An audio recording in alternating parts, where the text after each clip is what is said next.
안녕하세요. 반갑습니다. 허재삼 작가입니다. 오늘은 제가 여러분들께 제가 쓴 책을 소개해 드릴까 합니다. 책 제목은요, 내 인생의 첫 책 쓰기.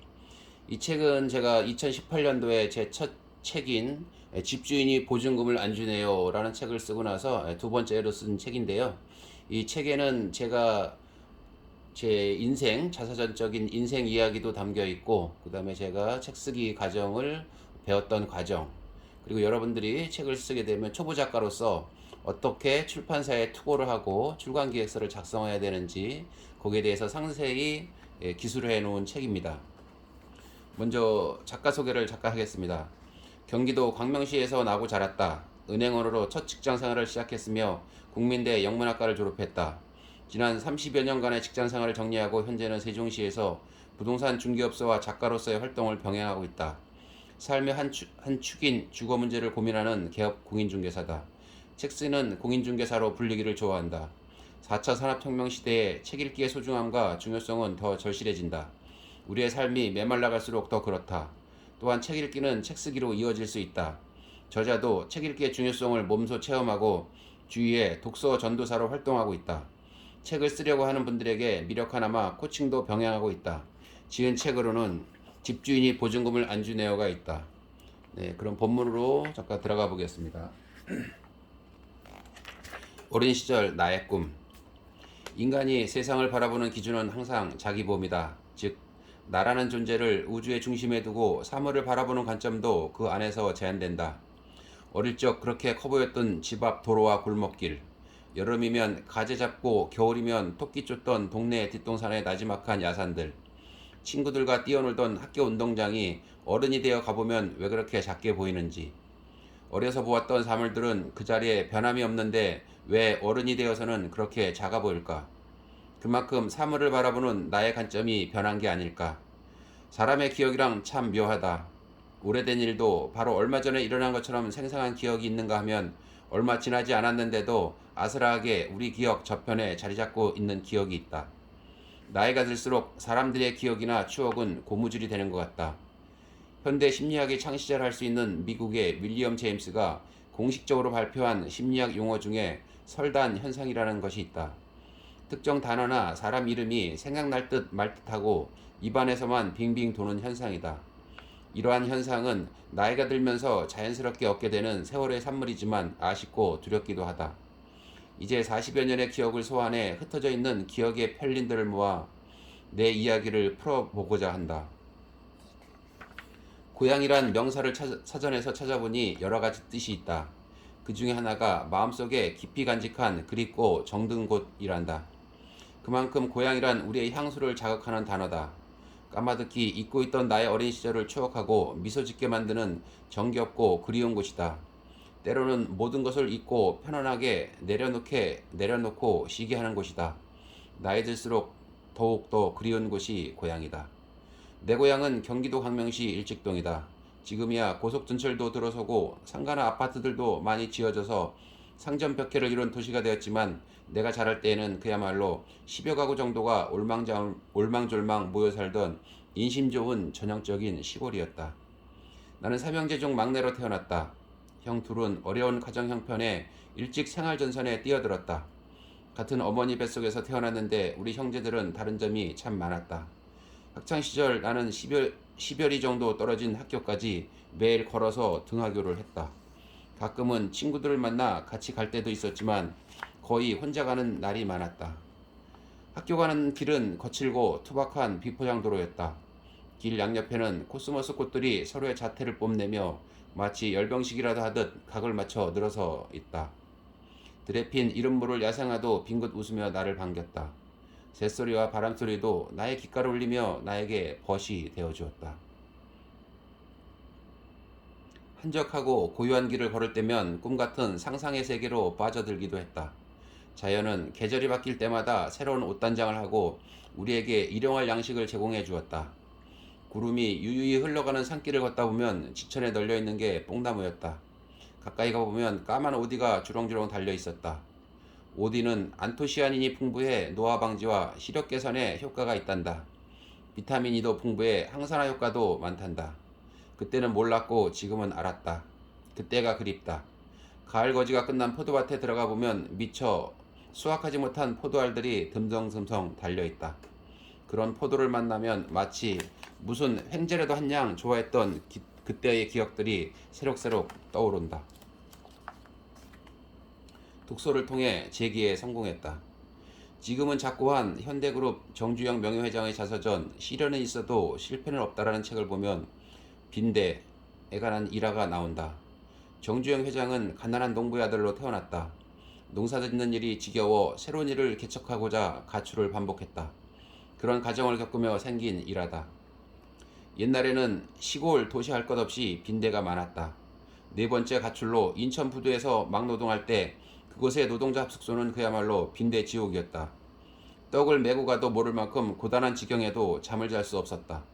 그만큼 빈대가 극성이었다. 하루는 다 같이 꾀를 써서 밥상 위에 올라가 잤다. 잠시 잠깐 뜸한가 싶더니 이내 밥상 다리로 기어 올라와 물어뜯었다. 다시 머리를 써서 밥상 다리 4개를 물 담은 양재기 넷에 하나씩 담가놓고 잤다. 빈대가 양재기 물에 익사하게 하자는 묘안이었다. 캐제를 불렀다. 편하게 잘 수 있었다. 하루나 이틀쯤이었을까 녀석들은 우리를 다시 물어뜯기 시작했다. 불을 켜고 살펴보았다. 도대체 빈대들이 무슨 방법으로 양재기물을 피해 올라왔나? 그랬더니 글쎄 기가 막힌 일이었다. 빈대들은 내벽을 타고 천장으로 올라간 다음 사람을 목표로 뚝 떨어지는 게 아닌가. 그런 식으로 목적 달성을 하고 있었다. 그렇다. 빈대도 물이 담긴 양재기라는 장애를 뛰어넘으려 그토록 전심전력으로 연구하고 필사적으로 노력해서 제 뜻을 이루는데 나는 사람이 아닌가. 나는 빈대한테도 교훈을 얻었다. 사람들은 곤경에 처하면 어떻게 할 방법이 없다. 길이 아무데도 없다는 체념의 말을 곧잘 한다. 그러나 그렇지 않다. 찾지 않으니까 길이 없는 것이다. 빈대처럼 필사적인 노력을 안 하니까 방법이 없어 보이는 것이다. 인생을 살다 보면 누구나 난간에 직면할 때가 온다.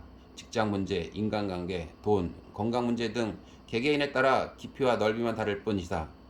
하나를 해결하면 또 다른 어려운 문제에 직면하기도 한다. 그러나 그것을 회피하거나 두려워해서는 안 된다. 그것이 인생이요 우리네 삶이다. 어떤 사람들은 그러한 고통을 디딤돌 삼아 일어서기도 한다. 하지만 어떤 사람들은 슬퍼하기도 한다. 자책하기도 한다. 그러나 인생엔 결코 양탄자길만 있는 것이 아니다. 자갈투성이의 길도 있다는 사실을 명심하자. 이러한 문제가 있다는 것은 우리가 살아있다는 증거이며 열심히 살아가는 과정이라고 생각한다. 나는 그동안 은행원, 부동산 중개업소 직원, 중소기업 임원 등의 다양한 직업에 종사했다. IMF 이후 1년 동안 백수 생활도 해봤다. 시쳇말로 끈떨어진 연이 되어 정처 없이 허공을 떠돌았다.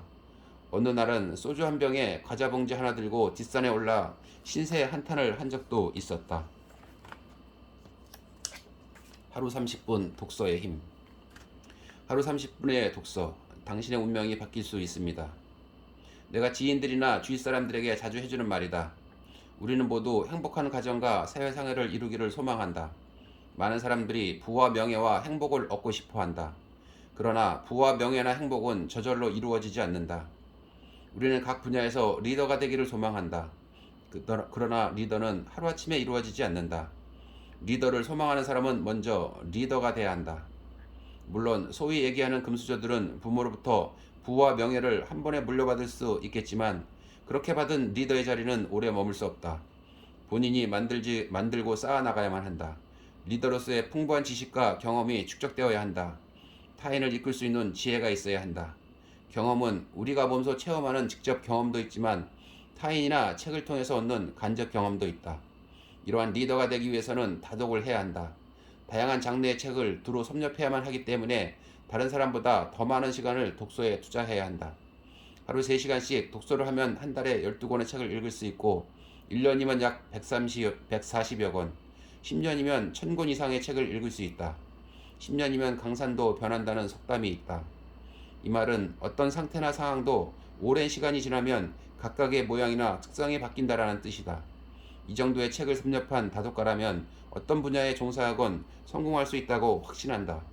결국 우리는 자신의 인생을 잘 이끌어 나가기 위해 독서를 해야 한다. 책 읽기의 즐거움에 빠지다. 일일 불독서 구중 생형극. 하루라도 책을 읽지 않으면 입안에 가시가 돋는다. 1909년 하얼빈역에서 조선 침략의 원흉이자 동양 평화의 파괴자인 이토 히로부미를 저격 사살하여 1910년 여순감옥 형장에서 순국한 안중근 의사가 생전에 남긴 유목의 문구다. 1910년 3월 26일 여순 감옥에서 형장의 이슬로 사라지기 직전에 사형 집행인이 안 의사에게 마지막 소원을 묻자 안 의사는 한치의 망설임도 없이 5분간만 시간을 주시오. 책을 다 못 읽었소. 라고 하고 5분간 책을 읽은 뒤 세상을 떠났다.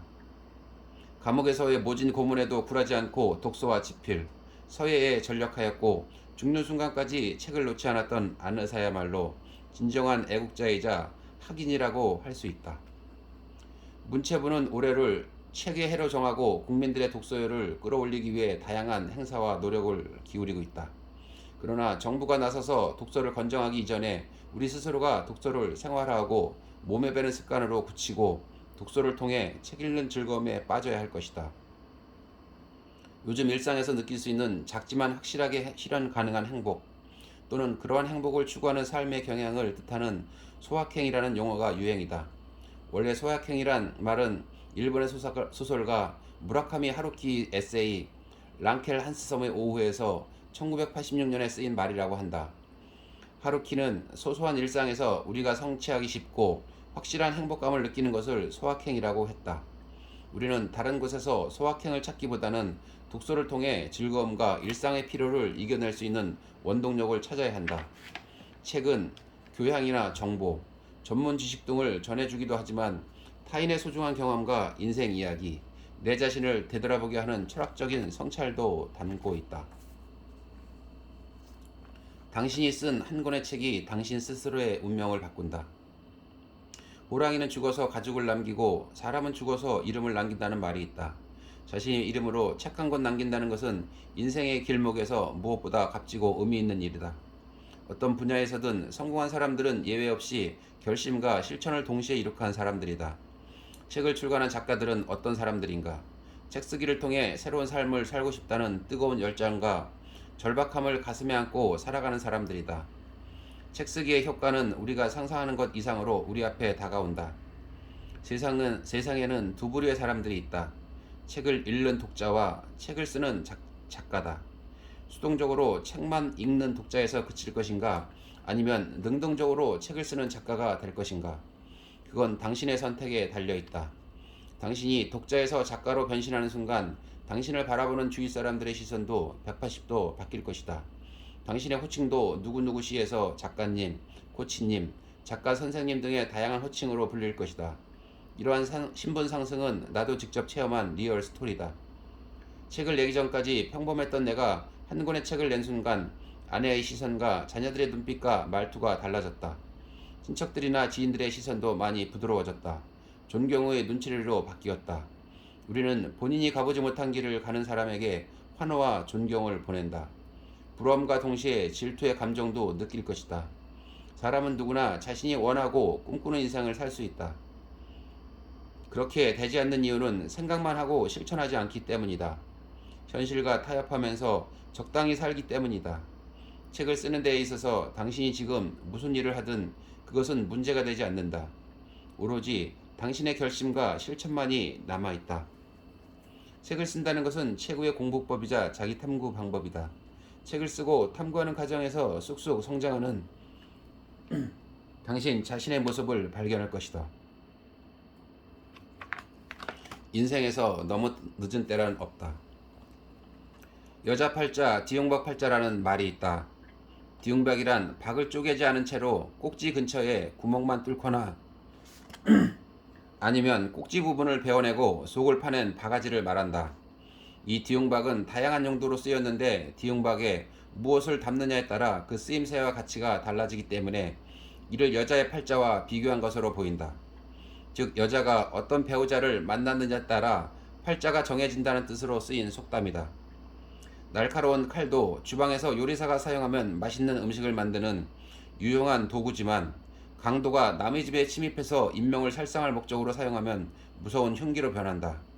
이와 마찬가지로 책도 어떤 주인을 만났느냐에 따라 다양한 용도로 변신한다. 아래에 있는 방법이 전부는 아닐 것이다. 다만 저자가 생각나는 대로 책의 용도에 대해 적어봤다. 하나, 책을 쓴 저자와 시공간을 초월한 만남을 통해 폭넓은 지식과 지혜를 얻고 세상을 보는 시야를 키울 수 있다. 둘, 집이나 사무실의 인테리어 장식용으로 사용한다. 셋, 뜨거운 음식물을 놓을 때 냄비 받침으로 사용한다. 넷, 한낮에 오수를 즐기거나 저녁에 취침용 베개로 사용한다. 다섯, 공부 안 하고 말을 듣는 학생이나 자녀 훈육용으로 머리 뗄 때 사용한다. 여섯, 배우자나 부모님 몰래 비상금을 감춰둘 때 지갑 대용으로 사용한다. 일곱, 겨울철 아궁이에서 불을 붙일 때나 쏘시개용으로 사용한다. 여덟, 화장실에서 휴지가 떨어졌을 때 긴급하게 휴지 대용으로 사용한다. 아홉, 파리나 바퀴벌레 잡을 때 파리채 대용으로 사용한다. 열, 잠 못 이루는 밤에 수면제 대용으로 사용한다. 열하나, 타인으로부터 지적인 아름다움과 아우라를 느끼게 하기 위해 사용한다. 열둘, 시간은 많고 마땅히 할 일은 없을 때 시간 때우기용으로 활용한다. 열셋, 오랜 시간 여러 주인들의 손을 거치다가 종이류 재활용품 장으로 옮겨지는 운명을 맞는다. 이 외에도 책은 어떤 주인을 만나느냐에 따라 다양한 용도로 쓰일 걸로 짐작된다. 독서는 인간의 다양한 문화활동 중에서 가장 기본적이면서 고차원적인 것이다. 독서가 습관이 되고 오랜 세월 축적이 되면 지적으로 인간적으로 성숙해지게 된다. 그런 의미에서 독서는 인간의 가장 고귀한 행위이다. 이 글을 읽는 독자들은 과연 책을 어떤 용도로 사용하는지 궁금하다. 부디 유용한 용도로 사용해서 지적인 성숙미를 갖추기를 소망해본다. 인간은 누구나 과거를 통해서 현재를 살며 미래를 꿈꾸고 있다. 지나온 과거는 절대 후회하지 말자. 좋았던 기억들은 소중한 추억으로 간직하고 안 좋았던 추억들은 미래를 살아가는 데 있어 경험의 자양분으로 삼으면 된다. 우리 인생은 겨울철 나무와 같다. 그 나뭇가지에 모든 잎이 떨어지고 다시는 푸르른 잎이 나지 않을 것 같아도 새로운 계절이 돌아오면 다시 꽃을 피우고 열매를 맺는다.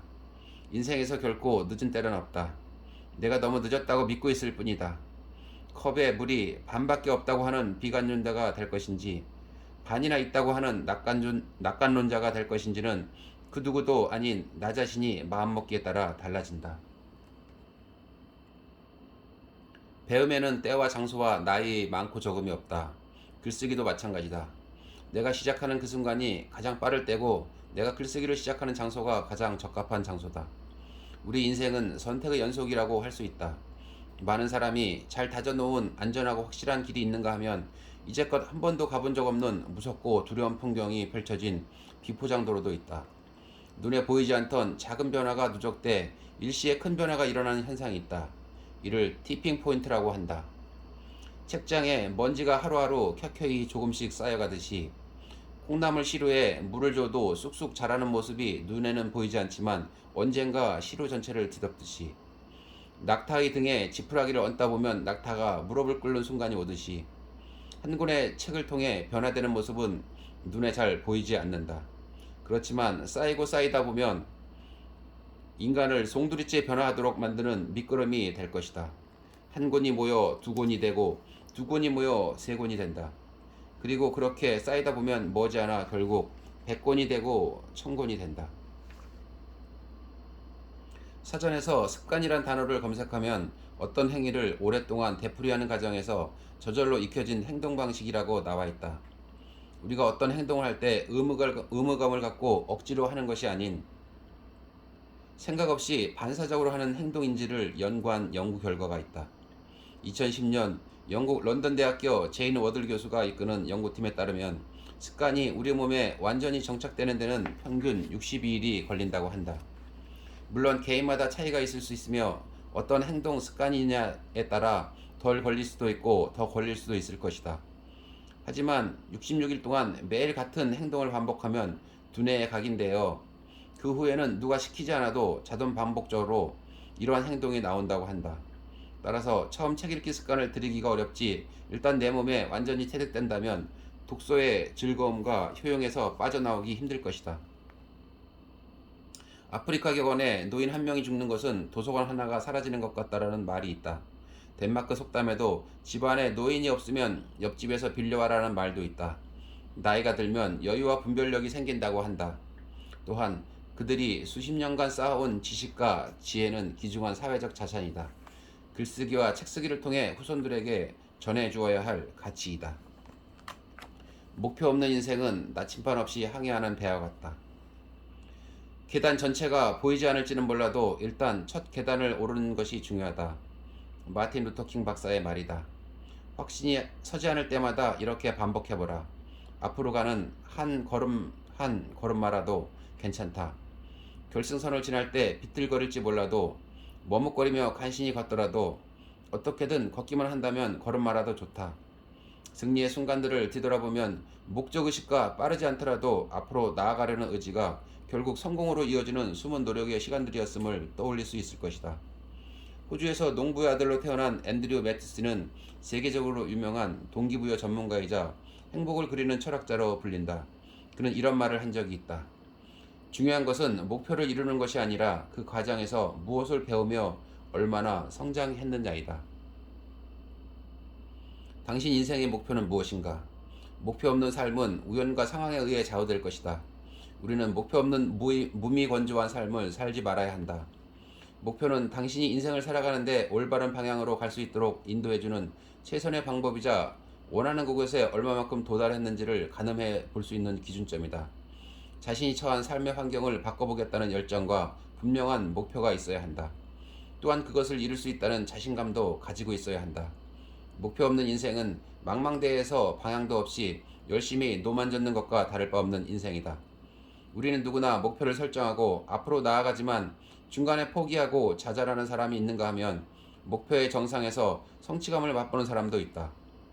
포기라는 단어는 김장철의 배추를 세는 단어라고 치부하자. 우리가 목표를 달성하는 데 있어 가장 큰 적은 실패나 좌절이 아니라 중간에 포기하고 자기 자신과 적당히 타협하는 것이다. 목표를 달성한 사람도 중간에 포기하고 싶은 순간도 있을 것이다. 목적지를 향해 항해하는 배가 도착지까지 순풍에 돛단 듯 순항한 날도 있겠지만 모진 비바람과 파도에 배가 뒤집혀 침몰할 수 있는 고난도 겪을 것이다. 우리는 그 순간을 견뎌야 한다. 그리고 앞으로 나아가야 한다. 그리고 그 과정에서 쓰라린 좌절의 순간을 맛보더라도 더 앞으로 나아갈 수 있는 원동력을 확보해야 한다. 인간의 의지보다 더 강력한 것은 아무것도 없다.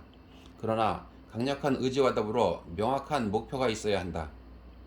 목표가 명확하지 않으면 눈앞에 다가오는 수많은 시련과 역경을 극복해 끝까지 갈 수가 없다. 나는 작가가 되기로 결심하고 가장 먼저 한 일이 있다. 사무실 벽과 핸드폰 화면에 나의 꿈, 나의 목표, 2020년 작가 되기라고 거창하게 구호를 걸어놨다. 눈에 띄는 곳곳에 나의 목표를 적어놓고 입으로 대내며 머릿속으로는 목표를 달성한 나 자신을 상상했다. 그리고 아는 사람들을 만날 때마다 내 목표를 그들에게 설명했다. 목표라는 것은 자기 자신과 약속만 해서는 흐지부지 될 수도 있다. 연초만 되면 많은 사람들이 소소한 일상에서 시작해 거창한 목표를 세우곤 한다. 올해는 담배를 끊겠다. 올해는 술을 줄이고 운동을 하겠다. 올해는 시험 공부에 매진하겠다 등등. 그러다 많은 사람들이 작심삼일로 그치는 경우가 많다. 목표를 설정했으면 주위 사람들에게도 자신의 목표를 얘기하는 게 성공할 확률을 높일 수 있다. 왜냐하면 주위 사람들에게 자신의 목표를 말하면 가벼운 책임감이 생기기 때문이다. 일종의 약속이라는 의무감이 생기기 때문에 더 지켜보려고 노력한다. 집중 독서와 저자되기 과정을 통해 내 목표는 당초 2020년에서 2018년으로 수정되었으며 실제 그것을 달성했다. 목표를 보는 자는 장애물을 겁내지 않는다. 한너 모아가 한 말이다. 혹평이나 악플을 두려워하지 말자. 최근 한 설문조사에 따르면 인생 2막을 앞둔 5060 세대들의 약 30%가 앞으로 기회가 된다면 다른 일을 시작할 의향이 있는 것으로 조사됐다. 그리고 가장 선호한 자격증으로는 전체의 35%가 조리사 자격증을 선호하고 있는 것으로 나타났다. 2위와 3위는 외국어 관련 자격증과 공인중개사 자격증이었다. 다양한 소셜 플랫폼이 활성화되면서 세대별, 연령별, 직업을 떠나서 누구나 글을 쓰고 함께 공유하는 시대가 되었다. 누구나 쓸 수 있고 누구든 작가가 될 수 있는 시대에 책을 읽고 싶은 사람들은 점점 많아지고 있다. 독서율은 갈수록 떨어지고 있는데 책을 쓰려고 하는 사람들은 늘고 있다고 한다. 스마트폰의 대중화와 인터넷의 발달로 SNS, 블로그, 페이스북, 카페 등을 통해 자신의 생각과 지식을 공유하고 나를 어필하는 일이 일상화되었다. 자기가 종사하고 있는 사업이나 상품을 홍보하는 경우도 있다. 하지만 인터넷 동호회나 카페에 가입해서 쌍방향 커뮤니케이션을 하는 경우도 많이 있다. 어떤 커뮤니티 게시판에서는 비슷한 처지의 사람들끼리 자신의 고민을 토로하고 상대방으로부터 위안을 받기 위해서 글을 쓰는 경우도 있다. 현대사회는 소통 능력과 공감 능력이 중요한 키워드가 되고 있다. 대중들에게 나를 알리고 나의 지식을 공유해서 많은 이들의 공감을 이끌어내는 최고의 마케팅 도구는 글쓰기와 책쓰기라고 할 수 있다. 사람들 중에는 기분 내키는 대로 말하고 행동하며 표정으로 내색을 하는 사람들이 있다. 이런 사람들은 다른 사람들의 조그마한 칭찬에도 기뻐서 어쩔 줄 몰라 하는 사람이다. 반대로 조그마한 악플이나 혹평에도 마음이 흔들리고 자책감을 느끼며 스스로를 방어기제 모드로 돌입시킨다. 작가가 되고자 하는 사람이라면 남들이 하는 칭찬이나 혹평에 휘둘리지 말아야 한다. 글 쓰는 것 자체를 즐기고 혹평이나 악플에 초연해 나가야 한다. 예비 작가나 초보 작가들일수록 모든 게 낯설고 어떻게 시작해야 될지 막막할 것이다. 내가 쓴 글이 타인의 비난이나 창피를 당하지 않을까 걱정되기도 할 것이다. 그러나 그것을 극복해야만 한다. 타인에 대한 두려움과 부끄러움을 벗어던지지 못하면 글쓰기를 지속적으로 이어나갈 수 없다. 글쓰기를 배우더라도 글쓰기 실력이 늘 수가 없다. 그것을 이겨내고 꾸준하게 연습하고 훈련하며 내공을 쌓아가야만 한다. 어떤 분야든지 누구나 다 처음에는 부족할 수밖에 없다는 것을 인정하고 계속 실력을 축적해 나가야 한다. 사람들은 타인을 칭찬하고 격려하기보다는 폄하하고 비난하기를 즐겨한다. 인터넷에 글을 올리거나 책을 출간하면 제대로 읽어보지도 않은 채 무시하고 폄하하는 사람들이 있다. 물론 정당한 대안을 가지고 논쟁을 벌이는 것은 때때로 필요할 수도 있다. 그러나 제대로 알지도 못하면서 본인의 의견은 옳고 상대방 의견은 틀리다는 이분법적 논리를 가지고 있는 사람들이 있다. 작가라면 이러한 말들에 주눅들거나 의기소침해하지 말아야 한다. 내 책의 독자가 비판이나 욕을 하지 않을까? 이것도 책이라고 냈느냐며 조롱과 비난이 쇄도하지 않을까? 원고를 완성해놓고 출판사에서 계약하지 못하면 어떻게 하나? 이러한 생각들은 예비 작가들의 공통된 고민이라고 생각된다. 지나친 자신감도 경계해야 하지만 소심한 마음도 작가로서는 극복해야 할 과제이다. 타인의 시선이 두려워 아무것도 하지 못하는 사람은 죽을 때까지 작가라는 타이틀을 얻을 수가 없다. 새는 두드릴수록 더 단단해지듯 타인의 혹평이나 악플을 견뎌낼 수 있는 담대함을 가져야 한다. 일본 에도시대 말기에 박구 관리로 메이지 정부의 고급 관리를 지낸 가스 가이슈의 말을 들어보자. 내가 행하는 모든 것은 나의 신념에 따른 것이다. 나를 폄하하든 칭찬하든 그 모든 것은 그의 마음이다. 나는 그것에 상관하지 않는다. 누가 어떤 말을 하고 지적하든 개의치 않는다. 책 읽기는 책 쓰기의 필수 조건이다. 이 세상에는 두 부류의 사람이 있다. 책을 읽어야지 하고 생각만 하는 사람과 책을 실제로 읽는 사람이다. 즉, 주류와 비주류이다. 책을 읽어야지 생각만 하고 실천이 없는 사람은 운동을 하면 몸이 좋아진다는 이치를 알면서도 몸을 움직이지 않는 사람과 다름없다. 책을 읽어야지 하는 사람은 단행본 한 권조차도 부담이 되는 분량이지만 책을 실제 읽는 사람은 10여 권의 책도 부족함을 느낀다. 책을 읽다 보면 생각이 바뀌고 사고방식이 바뀌고 내가 바뀌며 우리의 운명이 바뀐다. 주변의 지인들을 살펴보면 알 수 있다. 독서의 필요성을 느끼면서도 여러 가지 바쁘다는 이유와 핑계들로 책을 멀리하고 책 읽기가 일상의 우선순위에서 밀려져 가는 모습을 볼 수 있다. 우리는 책 읽는 것에 대해서 의무감을 가지거나 부담을 가져서는 안 된다. 하던 일을 먼저 끝내놓고 독서를 하려고 하지 말아야 한다. 독서를 먼저 하고 하루의 일과를 시작해야 한다는 마음가짐을 가져야 한다. 시간을 따로 내서 책을 보려고 하면 쉽게 할 수 없는 것이 독서다. 한 권의 책을 다 읽을 요량으로 시간을 내려고 하면 평생 가도 책 읽을 시간을 확보하기가 쉽지 않다. 그냥 바쁜 일상에서 잠깐 틈이 날 때마다 한 문장이라도 읽어 나가면 된다. 우리는 하루 삼시세끼 식사를 한다. 식사를 의무감이나 부담감을 가지고 먹는 사람은 드물 것이다. 그냥 때가 되면 자연스럽게 찾게 되는 것이 한 끼 식사다. 요새 유행하는 혼밥도 있고 여럿이 함께 모여 먹는 집밥이나 식당밥도 있다. 때로는 밥맛이 없어서 한 끼를 건너뛰거나 굶는 경우도 있지만 이는 예외에 속한다고 할 것이다. 독서도 이와 같이 의무감이나 부담감 없이 물 흐르듯 자연스럽게 일상과 하나가 돼야 한다. 다이어트를 위해 너무 적은 양의 칼로리를 섭취하는 것도 문제지만 식탐이 심해서 과도한 양의 음식물을 폭풍 흡입하는 것도 문제다. 독서도 처음부터 너무 욕심이 지나쳐도 쉽게 지친다. 완전한 독서 습관을 들이기 위해 조금씩 양을 늘려가야 한다. 독서하는 습관이 익숙해진다면 하루 세 끼 밥을 먹는 것처럼 자연스러워질 것이다. 책 읽기와 책 쓰기는 따로따로 하는 행위가 아니다. 책 읽기를 통해 책을 쓸 소재와 아이디어를 찾아내는 것이다. 책을 많이 읽는다는 것은 책을 쓰기 위한 기초 체력을 기르는 것이다. 책도 읽지 않고 글을 쓰려는 행위는 기초 체력이 약한 사람이 축구에서 드리블이나 트래핑 등의 기술을 배우는 거나 마찬가지다.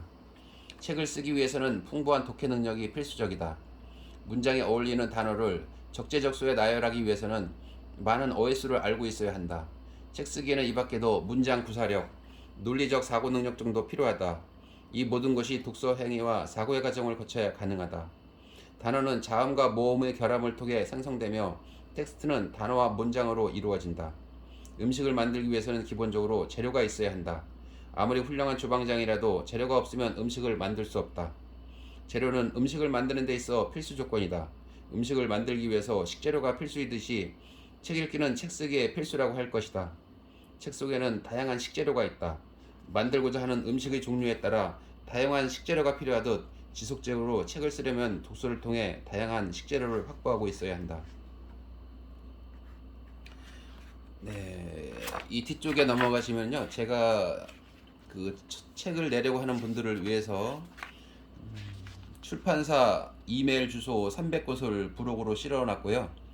그리고 여러분들이 출판사에 책을 낼 때 필요한 출간기획서 양식 및 본 저자가 실제로 썼던 출간기획서를 부록으로 실어놨으니까요. 이 책을 한번 구입해서 보시면은 책을 내려고 하는 분들에게 많은 도움이 될 것이라고 생각합니다. 네, 저는 오늘 이만 마치고요. 다음에 더 좋은 책으로 여러분들께 다시 찾아뵙겠습니다. 감사합니다.